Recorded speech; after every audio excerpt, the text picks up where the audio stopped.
এই পাশের দোকানও আছে, এই যে সব এই যে চলে আসছে এখানে আড্ডা দিতে। ওই যে ওইটা হচ্ছে লুকায় লুকায় বেড়ায় ক্যামেরার সামনেতে। তো আমি আর কি উপোস একটা ভিডিও বানাবো, ওই যে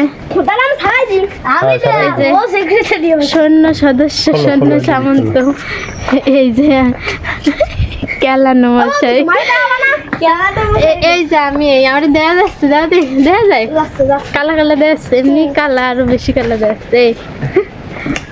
আমি আছি সবার সাথে, এই যে এই উপোস থাকেও সবার সাথে আমি এখন যাচ্ছি একটা ফানি ভিডিও বানাতে। এই যে আমি আমার অবস্থা কি আর জানি না, একদম সন্ধ্যার সময় এখন পর্যন্ত কিছু খাইনি আর খাবো না, পাঁচালি করবো তারপর খাবো। তো এর মধ্যে জানি না কি হবে, এমনি শরীরটা একটু অসুস্থ আছে, জ্বর এটা সেটা লেগেই আছে। হ্যাঁ সব হয়েছে, জ্বর সর্দি কাশি।